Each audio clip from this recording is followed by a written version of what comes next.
রক্ত জবা দিয়ে আজ শুরু করলাম তারাপীঠ যাত্রা। তো ট্রেনে উঠে বললাম, ট্রেনে ওঠার পর আমরা সেবার সোজা চলে যাব বর্ধমান স্টেশন নেবে। বর্ধমান থেকে রামপুরহাট লোকাল যে আছে সেই লোকাল আমরা ধরবো এবং ধরে তারাপীঠ মন্দিরে আমরা পৌঁছাবো। ট্রেন থেকে দেখতে মাঠটা ভালো লাগছে। বলতে বলতে পৌঁছে গেলাম তারাপীঠ। এবার তারাপীঠে পুজো দেওয়ার জন্য এই যে লাইন, এই লাইনে আমরা দাঁড়িয়েও পড়লাম। তো আসার সময় এসে সঙ্গে সঙ্গে আমাদের রুমে ঢুকে চান টান করে একদম ফ্রেশ হয়ে বেরিয়ে চলে এলাম। এসে এই পুজোর লাইনে আমরা দাঁড়িয়ে পড়লাম।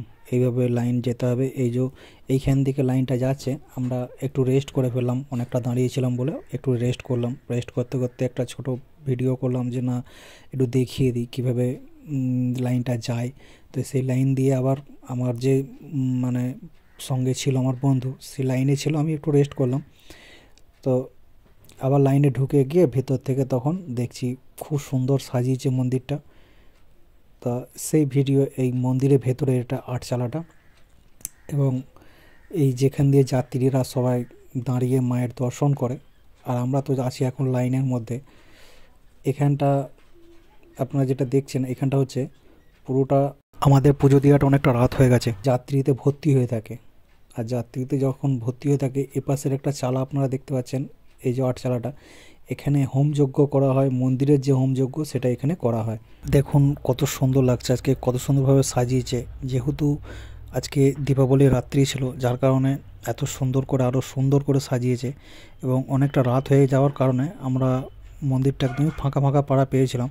আর ভিডিওটা করতে আমার খুব ভালো লাগছিল, মানে ওই টাইমটাতে এত সুন্দর লাগছিল। মায়ের মন্দিরে পুজো দিয়ে চলে আসলাম। এসে শিমুলতলায় যে গুরু বামদেবের সমাধি মন্দির আছে, সেই সমাধি মন্দিরের সামনে আসতেই দেখলাম তখন সমাধি মন্দির পরিষ্কার পরিচ্ছন্ন করছে। এবং এখন এতটাই রাত হয়ে গেছে, এতটা ভারী রাত হয়ে গেছে, যার কারণে পুরো মন্দির এখানে কেউ নেই। পুরো তো জানেন যে যত রাত বাড়ে তত মা তারা জাগ্রত হয়। পরের দিন সকাল হতেই আবার চলে আসলাম এই শিমুলতলায়, যেখানে গুরু বামদেব সিদ্ধিলাভ করেছিলেন। বৈশিষ্ট্যমণি এখানে সিদ্ধিলাভ করে গেছিলেন এবং এই পঞ্চমুণ্ডির আসন বৈশিষ্ট্যমণি তিনি স্থাপন করে গিয়েছিলেন।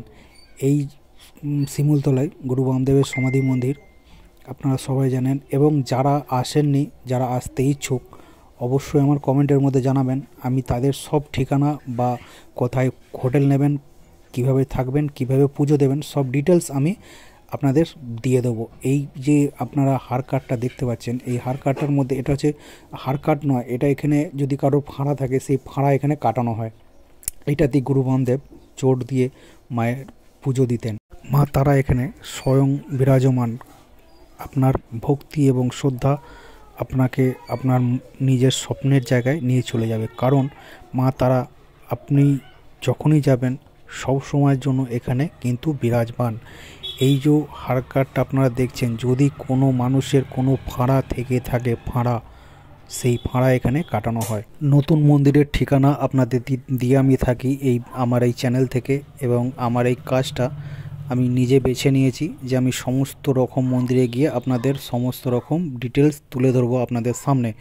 আর আমার এই চ্যানেলটি যদি আপনাদের ভালো লেগে থাকে, অবশ্যই আপনারা সাবস্ক্রাইব করবেন এবং পাশে থাকবেন।